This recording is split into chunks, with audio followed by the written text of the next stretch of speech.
To the seekers, the curious, and the experts, welcome. This is Poli-Psych podcast, and we today are considering persuasion techniques or blatant lies. You decide. And with us today, we have Don, who is the Enneagram expert. Hello. Don. And we have Ken, who wishes to be called an MBTI specialist, and he's hoping to be promoted to expert soon. Hey, I want to be a specialist. Greetings. Okay, you can both be specialists, I guess. We're self-identifying here.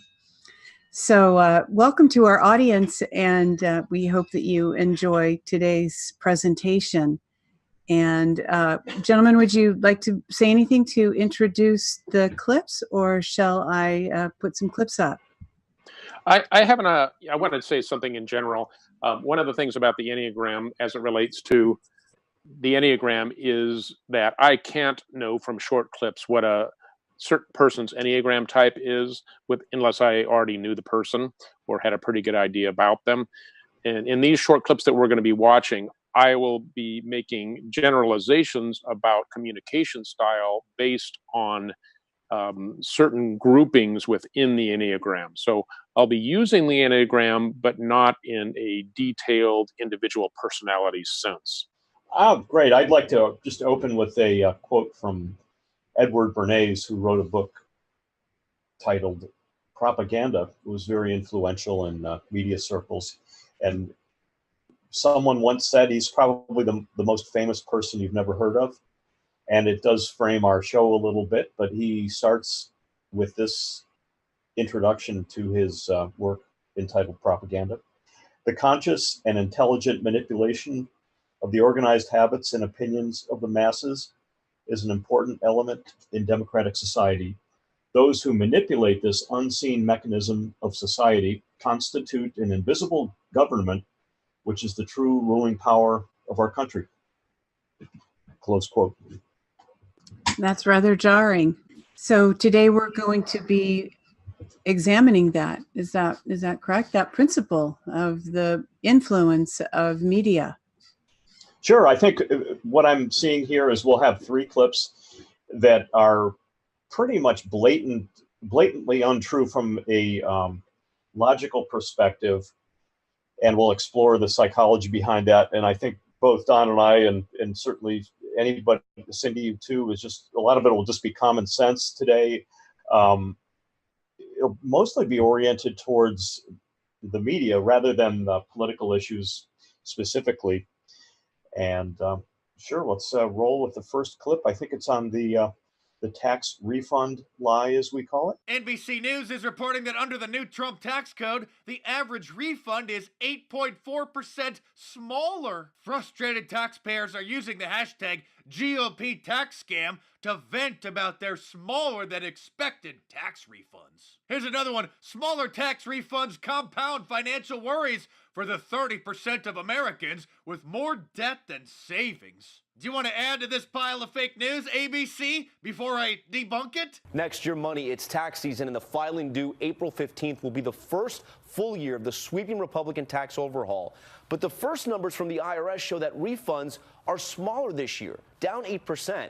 The promise was that nearly everyone would do better. So what's going on? President Trump is screwing us over. CNN has been right this whole time. Tonight, shock and anger from early tax filers. Those refunds, not as big as they had hoped, or not coming at all. I hate calling it a tax cut because it really wasn't a tax cut for me. The IRS reports the average refund for the first week of filing down 8% compared to the same time last year. It appears the biggest reasons, changes in deductions under President Trump's new tax law. Oh, President Trump changed the tax law and screwed everybody out of their refund, huh? Oh, wait, what's this? It looks like the other half of the story. What the Treasury Department did is they adjusted the amount of taxes that were withheld from your paycheck every time you got paid, say every 2 or 3 weeks.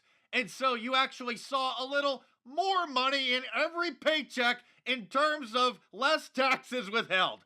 but that means your refund at the end of the year might be a bit smaller than you actually expected. So instead of people overpaying the IRS in every paycheck and then having to wait until the next year to get their refund to get it back, under President Trump's revisions to the tax code, they were just paying less taxes to begin with. Okay. Well, it's fairly easy to see that it was just a basic accounting error. Did you pick that up too? That basically we had already reduced the taxes in the prior, so that would also reduce the refund. Sure. Yes. If less is being paid out, they're withholding less. And the reason people get refunds is because the withholding has been greater than their tax obligation. So what it amounts to is a savings account without interest. Right. So now that's a rational, well, actually it's a logical argument, and it's very convincing, obviously, to me, being a accountant type, and Don, and obviously Cindy, you totally got it. But the point I'll make today is that logic and irrationality are not related at all. I don't even know if irrationality exists. I think we have, in MBTI at least, we have the logical function of thinking, and then the values rational function of feeling. So even if 80% of the people don't believe the argument, the 20% that just pick up on the feeling function and the value judgment part, and that's all they see, and they're not swayed by logical arguments, they'll go away with the effect, the intended effect of the original disinformation. And if that process is repeated and repeated and repeated, even though we can debunk it and walk away satisfied, the strategy that I'm seeing here is that they're blatantly now disinforming, and they don't care if we see that they're not being logical. It doesn't matter anymore. Yeah, I'll chime in here about how the Enneagram would look at this whole exchange and this information. What I'm seeing is that the two very different communication styles. The piece that Mark Dice is critiquing from CNN, the CNN piece is very almost monotonish. It's newsy. It's not emotive. It gives the appearance of presenting facts, and they do present facts. And then Mark is emoting all over the place, commenting on those facts and offering additional information. So right off, the main thing that you're struck with is the contrast between the two styles. And because Mark is negative, it's on the first one, it's pretty much impossible to stay in the position of neutrality here. It's they're like, well, this might be true, but this might be true too. He's kind of removing that as a possibility. So he's going at it full bore. And Abigail, if you'd put up that slide of the Enneagram triads, then what I'm noticing here is that we have Mark as who I'm going to say is operating is either as a 7 or an 8. The 7 and the 8 and the 3 are the strongest externally focused Enneagram types. And Mark is coming across very quick 7-ish and authoritative, very 8-ish. And whereas the CNN piece is, I would say, in the blue triad of 9-5-4, I'm going to say they're kind of coming off as 9-ish. They're not overly facts oriented like a 4-ish, a 5-ish style, or overly focused on the inner emotive qualities as a 4 would be. But I would say they're trying to maintain a position of we're just presenting the facts in a non-biased fashion. That's their stance. That's the CNN stance. So what you have there is basically an 8 coming out guns blazing at a 9 who is basically in the swamp, so to speak, in a sort of a you can't make me budge, kind of speak. And of course, this is all artificial. This isn't two people interacting in real time. So, I mean, it's artificial in that sense. But that's the energies that I see happening there. Yeah, and I think I love Mark. You know, he's very entertaining. But I would say that he's not going to be especially convincing to the opposition. I have played Mark's videos for people that I know are of a liberal persuasion, and they turn them, his delivery turns them right off, and they don't even listen. And again, let's put up the if you have it right there, Cindy, the MBTI population distribution, and the feeler, again, the third letter over, would show a rational functioning based on extroverted feeling, the extroverted feeling tone. And that's why we see the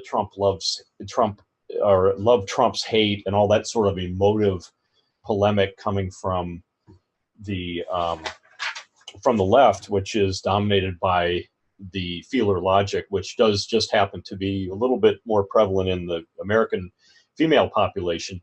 But I think it doesn't really relate to gender as much as the rational functioning of the feeler. And so while I love to tune into these for entertainment purposes to validate or to blow apart the illogical stance, these are not especially effective means of converting voters. And that's a bit of a problem. I think our president also makes the same mistake. Turning attention also to the left side of the graph, we can see that the male population in the U.S. has the sensing thinking cluster right near the top. So that's dominating the top social gravity of the male persona in the U.S. And we can see the standoff between the two sides pretty starkly. And it does play out in the electorate. It plays out especially in media presentations like this one. And I don't know what the answer is, but mostly it's just to realize that there are two movies on one screen. We have a logical argument competing with a rational argument. And I know that sounds counterintuitive, but again, I'm redefining rational as the rational function of feeling. And the rational function of thinking is actually pure logic. So that's the dichotomy at work here, at least in this clip. Yeah, speaking to my own personal bias as a 5, I naturally filter out emotions. So I'm going to be only dealing with the facts as I see them. And as I watch Mark Dice emoting all over the place, I'm defocusing on that, and I am only listening to the information that he presents. Now, I very well realize that that's not going to be a common position. That's not going to be something that the way that most people listen to it, but that is how I, as a 5, listen to it. So I'm saying, okay, what is Mark actually saying there? Okay, he's presenting information that wasn't actually included in the initial video. So somebody who's biased like I am to finding out additional information, they're going to say, oh, okay, Mark told me something I didn't know if I just watched the CNN piece. He actually broadened my horizons a bit. And the CNN piece that was focused on information, and as Ken says, he was trying to be rational. It came off with, I would call it, a pseudo-rational approach from using strict logic there. I wouldn't say it's purely rational. It's rational within the MBTI world, but not within the logic world.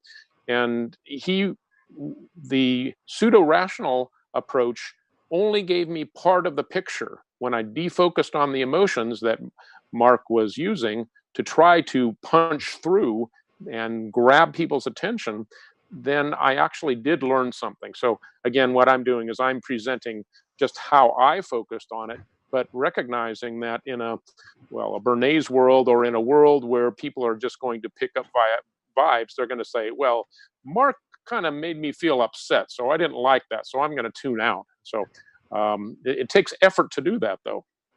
Speaking as a feeling type, I typically am not a huge Mark Dice fan. I'm not offended by this video. In fact, I found it amusing because I have read and understood some things about the IRS, and I agree with his position strongly.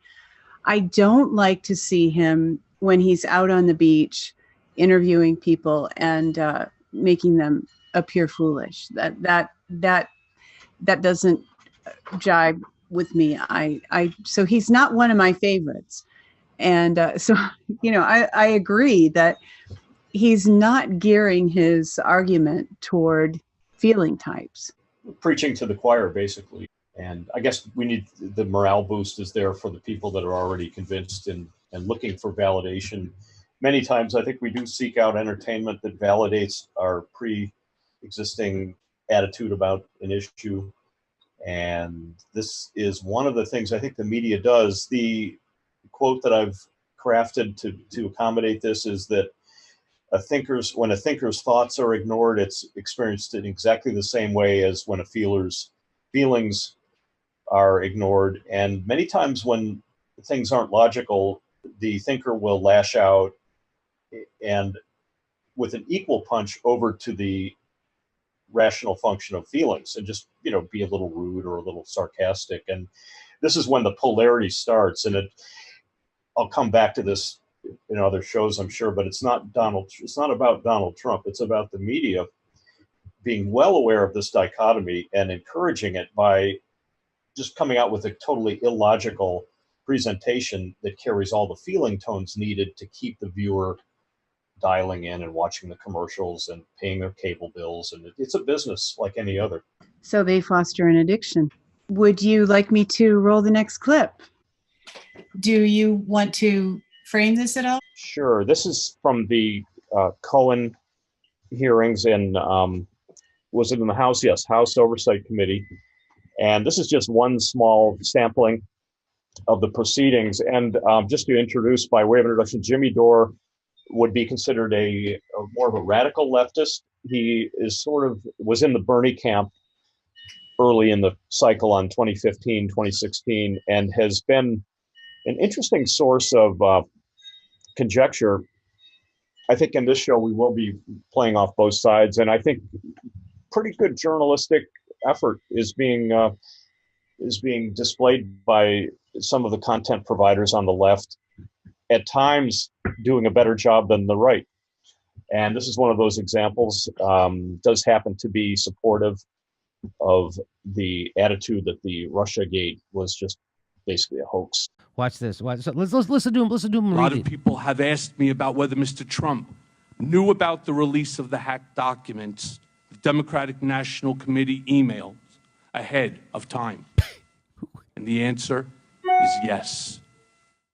As I earlier stated, Mr. Trump knew from Roger Stone in advance about the WikiLeaks drop of emails. In July of 2016, days before the Democratic convention, I was in Mr. Trump's office when his secretary announced that Roger Stone was on the phone. Mr. Trump put Mr. Stone on the speakerphone. Mr. Stone told Mr. Trump that he had just gotten off the phone with Julian Assange, and that Mr. Assange told Mr. Stone that within a couple of days, there would be a massive dump of emails that would damage Hillary Clinton's campaign. Mr. Trump responded by stating to the effect, "Wouldn't that be great?" So there you have it. According to Trump's lawyer Cohen, Roger Stone called Trump and told him he just talked to Julian Assange and there's going to be a lot more emails coming. So that was some inside information he had. I wonder where he got it. I wonder if Roger Stone actually talked to Julian Assange, because I don't know if you look at the date on that. This is July 7th of 2016. They're already proclaiming that stuff that Roger Stone just told Trump on the phone on July 18th, they tweeted about on July 7th. So that's why this is hilarious. That's why. So this is what Michael Tracy says. If Trump knew in advance about the pending publication of hacked DNC emails, so did everyone who followed the WikiLeaks Twitter account. It was public information. That's what's so maddening about this ridiculous narrative. Exactly right. And nobody brought that up. Of course not. Nobody's sitting there. All those asswipes who are holding this hearing, they don't know that, and they don't bring it up. By the way, here's also WikiLeaks. Michael Cohen's testimony to Congress. WikiLeaks publisher Julian Assange has never had a telephone call with Roger Stone. WikiLeaks publicly teased its pending publication on Hillary and published 30,000 of her emails on March 16th, 2016. So what I love about, here's Ron Placone, he says, we're using a known liar to determine whether another known liar was lying at a time where there might actually be consequences for his lying. And the people he lied to are also known liars. USA. What do you think, Don?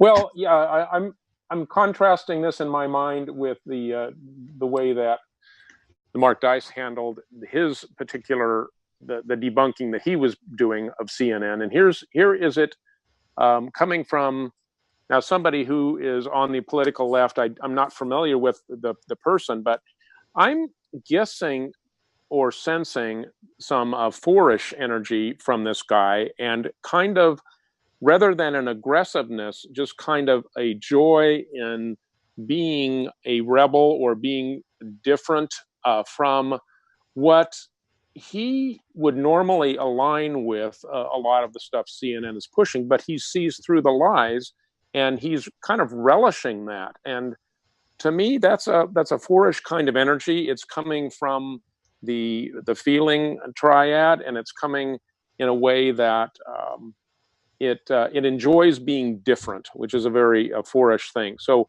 he's like a rebel in his own camp, and that's basically what I'm sensing from that. And he used a lot of really good logical points to do that. He so I would say, tapping into his five wing. Not only is he picking up on the fun of being different, but he's doing it in a logical way. So tying it into the five analytical process.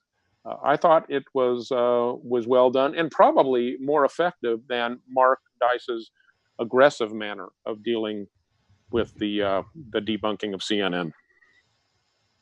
Yeah, I think I've been following Jimmy for a while, and he strikes me as being a conceptualizer. I do see the thinker's hard edge coming out. I think he's probably a J. He may even be an ENTJ. Who knows? I just try to scan, and we'll never know for sure since we don't have a real survey. But the other more blatant issues out here are, why didn't anybody in Congress catch this and question it and pin it down right on the site, on the spot? It's either incompetence or something else, and neither one of which is particularly attractive as our representatives do business. Well, they're the known liars that Jimmy was referring to, aren't they? Congress itself, or just stupid, one or the other. But it's a pretty big, glaring mistake, and I'm not all that impressed by Michael Cohen's mental capabilities either. Although he's been through a lot, he's been through the ringer. Still. Yeah, why don't we comment on how Michael Cohen came off there, since we were watching him? What did you pick up from him? Well, he's well coached. He was coached by one of the Clinton team's attorneys, and performance was pretty good, although it just was completely, it was slipshod and not particularly well researched. And probably it didn't ring true. Again, I'm just kind of going from personal opinion, but to take a public, to put, first of all, Roger Stone would never go on a speakerphone. I don't think, I don't believe Donald Trump would talk to Roger Stone like that in a public setting.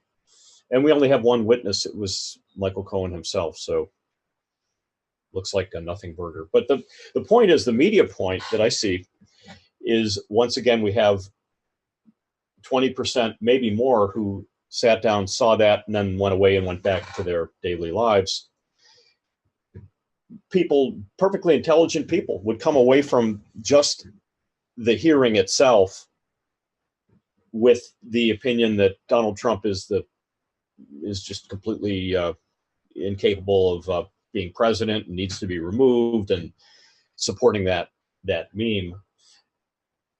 And also just creating a false association. Constantly the media does this. It's a false association between Donald Trump and Michael Cohen, Donald Trump, prostitute, whatever subconscious, intuitive linkages can be created, and those remain in the unconscious for a very long time.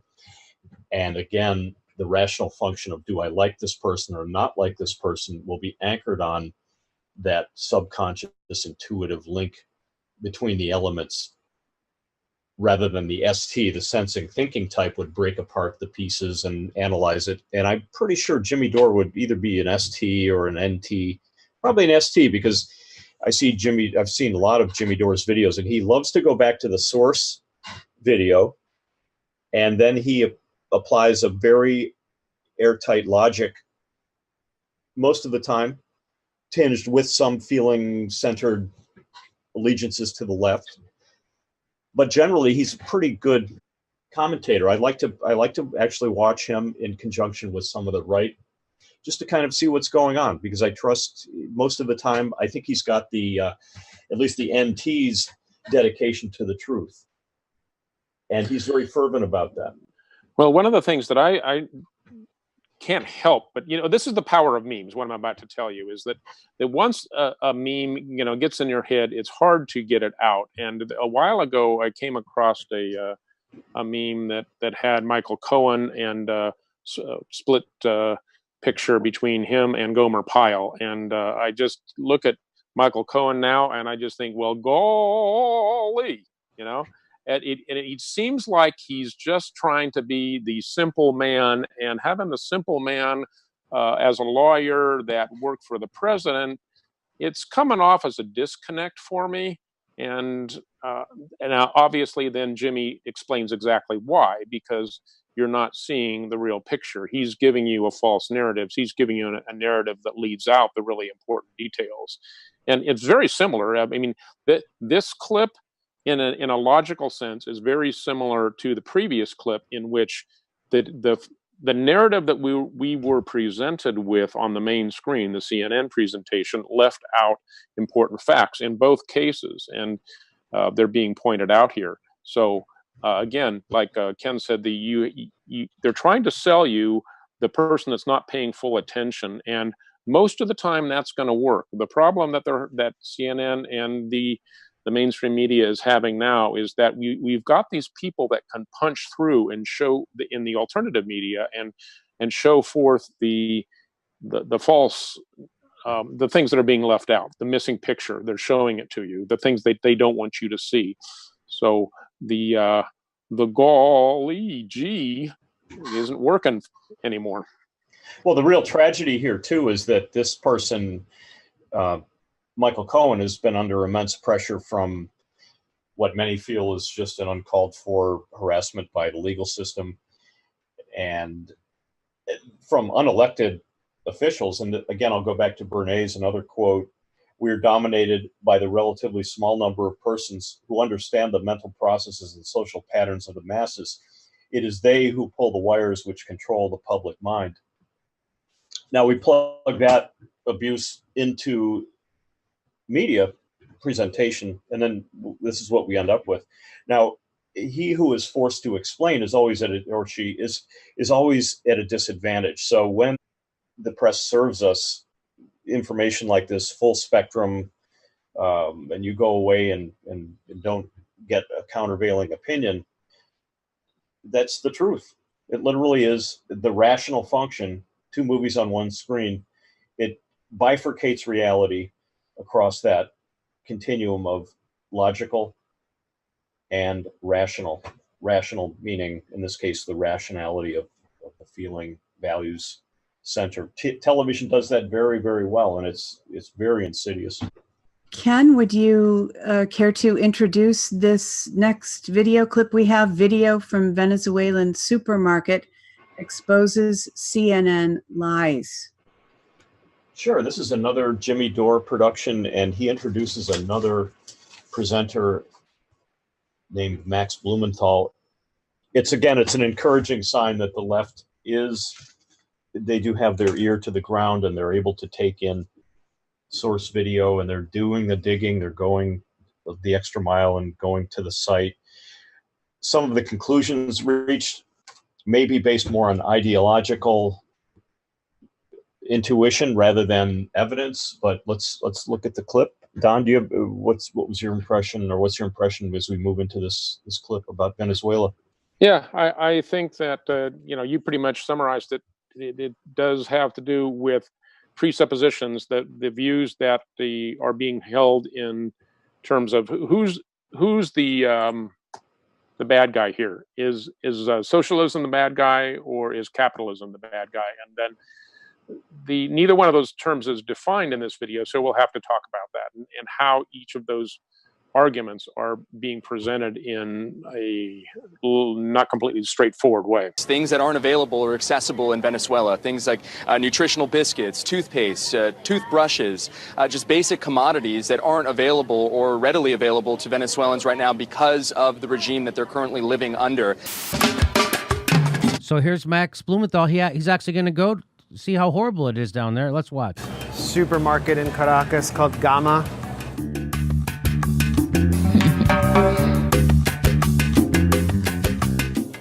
I feel lost in the supermarket coming here in Caracas. This is cheeses. There's a lot of cheeses and meats here. People here like meat. Okay, we got like congealed meat. We got like so much meat. There's a lot of meat here. I mean, a lot of tomato sauce. You can see the aisles are pretty full of stuff. I mean, they got a whole aisle for pasta. A lot of people love yogurt here. Man. The cruelty of this dictatorship prevents them from having 0% Greek yogurt. I don't know what this says. Does it say Maduro is using hunger as a weapon to enforce communism among his people? Here you can see something serious with the speculation is the pet food. Pet food is here. This one costs 66,000 bolivars, which is over $20. That's the problem here. The problem isn't scarcity. The problem is inflation and speculation brought on by the capitalist class of this country. Okay, so I had a pretty normal experience at the supermarket. I was able to get pretty much everything that I usually get back home in the States, including like this bag of craft beer, until my credit card didn't work and I had to pay in cash. I paid in dollars, and that really shows what the problem is here, that I had to pay in dollars. There isn't an issue here with food distribution or food scarcity. The issue is the buying power of Venezuelans has been completely destroyed because their currency has been so badly weakened by hyperinflation, speculation, and the flood of dollars that the government can't control here, as well as hoarding by private capitalist elements that support the opposition, and they're making a ton of money off of this kind of economic war. There we have it. It's all the capitalists' fault. Well, the thing that impressed me the most is just the power of independent media is just starting to come to fruition, where we have a provider who stepped outside the network paradigm and has actually gone to the site and has gotten source video, and it just shows the power of our new medium. And it does expose an interesting facet of this conflict, that it is an economic battle for whatever reason, must be related to the geopolitics of energy. And it exposes the levers that we do have, for better or worse. They are there, and we can influence international exchange. You can see the strength of the dollar coming through, but somehow the bolivar has been rendered useless as a medium of exchange on international markets, and therefore the inflation has hit. It's an interesting lesson in economics. I wouldn't draw the same conclusion, obviously, about capitalism being evil. The conflict probably is much more complicated than he's leading on. I did wonder why the gentleman who went to the supermarket was not able to use his credit card. He didn't say why, and I wondered if he perhaps had a certain amount of the Venezuelan currency that wasn't enough to cover his groceries, which would have been kind of an amusing add-on to that story. Well, the interchange would probably be through the U.S., again, through the auspices of Visa, MasterCard. I don't know that much about it, but it seems logical to expect that network has also been affected by the international settlement of accounts that would have to occur because it's on foreign territory, obviously. So the way around that was to actually, I think he was using greenbacks, just cash, which is cash transaction would effectively eliminate the intermediaries.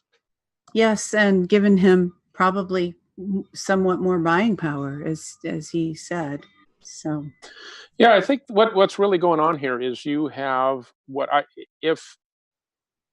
if I could title this video, what the message I think that is trying to be put forward here is that proof that it would be titled "Proof that Socialism Isn't the Problem in Venezuela." I think that's the title that they want to give the video based on the content that I'm seeing. And what they're using as evidence are some images and some words that are, I think, absolutely key here. The images of the store being filled with all kinds of good stuff that people want, lots of yogurt, lots of meat. So immediately that conflicts in your mind with the Venezuelans are eating their pets narrative. And you're saying, well, wait a minute. President Trump said they're eating their pets, but how could that be true? So you have these conflicting images in which both of them can't be right. So what are you going to do with that?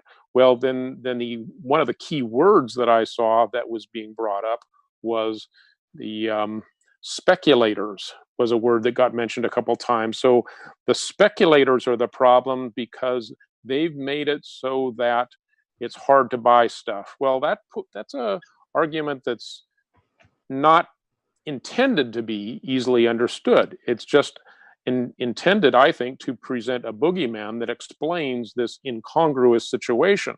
So you've got speculators that are to blame, and we know that speculators are capitalists, right? So what we have is that basically this socialist paradise that has lots of stuff, and we know that socialists give stuff away, right? Stuff is free, right? So it can't be the problem that if stuff was free, there would be no stuff on the shelves. So wait a minute, what's going on here? Well, it's the speculators' fault, and we know that's the capitalists. So we have capitalism is to blame for the failure of socialism. Well, what else could it be? There you have it.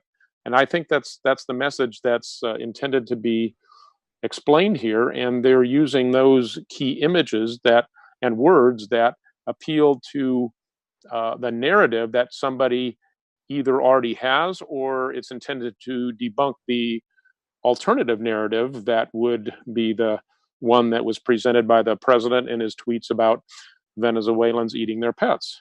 So I think it's actually kind of a brilliant piece of persuasion and propaganda here, and you don't see chaos that you would expect to see if the narrative about socialism that has been presented in America by the Republicans is actually what's going on. So it is pretty interesting. Yeah, in fact, it's ironic. Nixon used the same word, speculators, during his speech when we closed the gold window, I think back in 72 or 73. And it's a negative or pejorative term. It could be kind of a go-to. I don't know if anybody really reacts positively to that adjective. The good thing about this piece, though, is that it contains visual evidence that does raise some questions. I think there's a very good chance, though, that both versions are right. There probably are areas in Venezuela. It's like the Civil War. We have during the American Civil War, the North had a fairly easy time of it.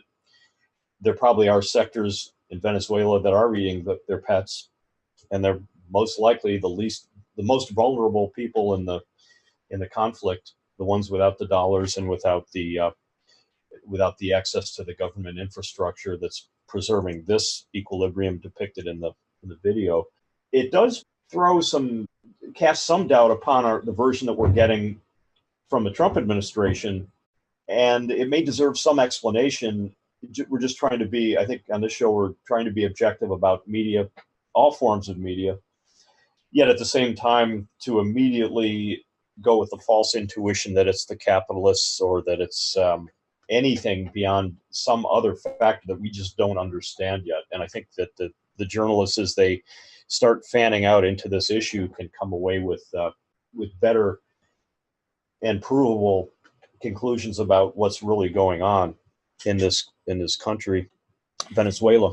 Oil, again, an oil-producing country, which seems to, for some unknown reason, attract more disorder than countries that don't have oil. Isn't that something? I don't want to reach too far, but I'm wondering if we're obviously addressing this piece as propaganda. I'm wondering whether the well-stocked supermarket might not also be its own bit of propaganda. If we're not, I didn't catch what city this is in. It's Caracas. If this is a place where there's a large degree of tourism, It's the capital. So Don said it's the capital. So this would be, a capital would be a showcase, and I'm wondering whether this supermarket is indeed a showcase. It's possible, but I think we would have seen it before now. I don't think they crafted this for Max Blumenthal to come wandering in with his T-shirt and his. No, but I still think it's, again, two movies on one screen. There is an elite there apparently, and the elite. This is obviously like a Sam's Club. You can kind of tell from the way that they're stocked. But that's a pretty elaborate spoof, if it is. I tend to think that both versions are true. We can't draw any conclusions from this, but it does raise questions. It pushes us. The reason I like this clip so much is it takes us out of the judging function and puts us into at least in MBTI terms, puts us into the perceiving function where we're left solely to use our senses and our intuition, possibly to reform a new version of reality. It's not quite the same as what we hear coming from the organs of government that are more strongly oriented towards final conclusions about what's going on here. So it does raise questions in my mind, and hopefully we can use this alternative media platform and style to try to get closer to the truth. We're just not getting from our Defense Department or from the mainstream media. One of the things I want to point out here, just by way of information in this alternative media channel, is that if the United States dollar were not the world reserve currency, and there's some pretty good evidence that it won't be for much longer, then all those dollars that are overseas being held by countries that need to buy oil using petrodollars, if those came back to the United States because they weren't no longer needed to buy petrodollars because the US dollar was no longer the world reserve currency, the United States would experience something like this unless we had planned ahead and had done something to prepare for a massive shift. And it's very possible that our administration is undertaking such planning measures right now to help America avoid what is happening in Venezuela. So I can definitely see that if we did have the purchasing power of the dollar decline within the United States, that we could have situations like what we're seeing in this Venezuela store, that you'd have lots of products on the shelves, but your money wouldn't be strong enough to buy them. You'd need way more currency than you actually had. So that's a possibility. And so this is what it would look like if that happened in the United States. Well, there is a struggle going on. I think we all have studied the fiat currency issue and realized the fragility of the system, that it is based on trust, which is based on credit. In the end, these little pieces of paper that we've been trained to put so much stock in, it really does hold our standard of living in the palm of that trust that hand of trust. And the geopolitical struggle that's going on in the background may actually be over our heads so far that we don't quite know what the dominant theme is, and it may not even be possible for the government to share with us the reasons for some of these problems. Every fiat currency needs a commodity behind it, whether it's oil in the form of the petrodollar or the former gold standard.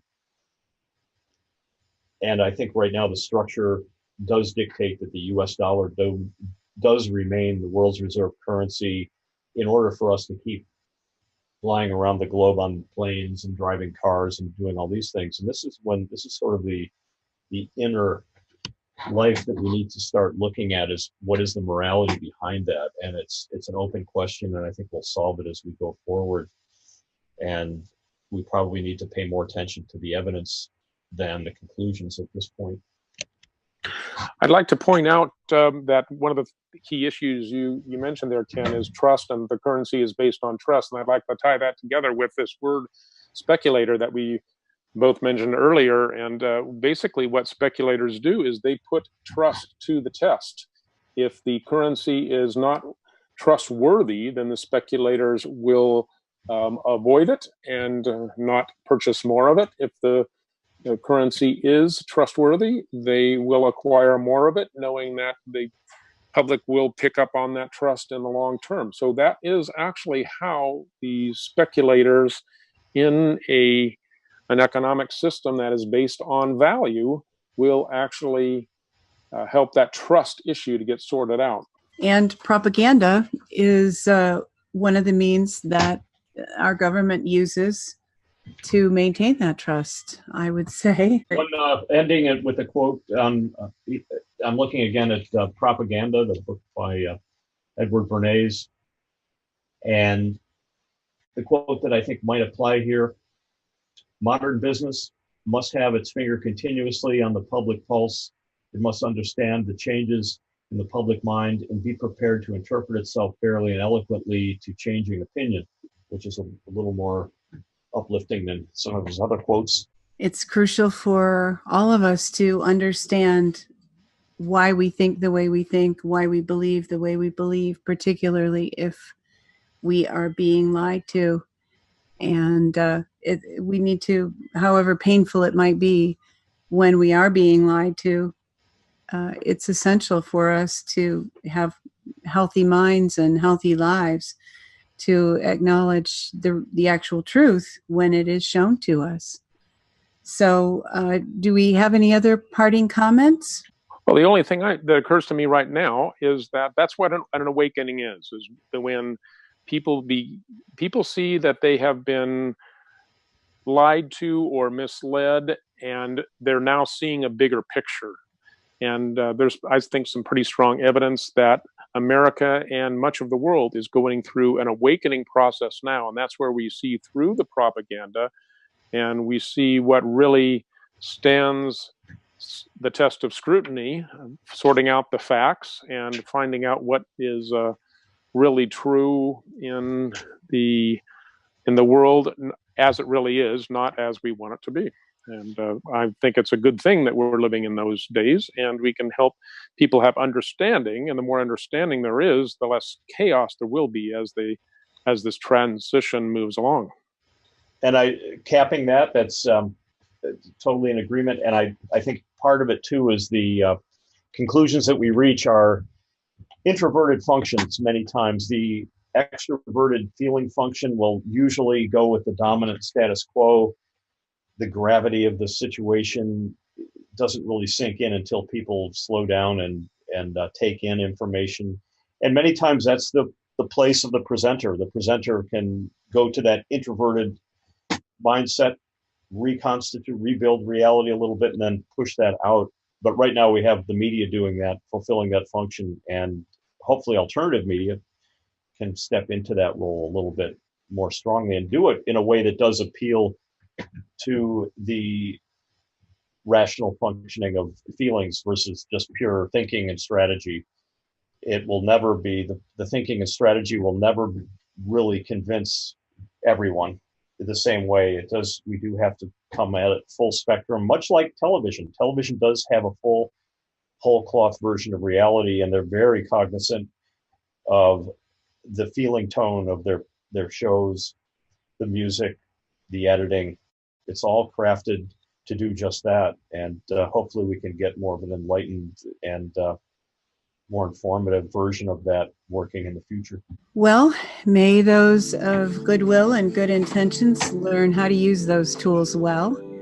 And to all of our listeners, the curious, the seekers, and the experts, we thank you for joining us for this presentation of Poli-Psych Podcast.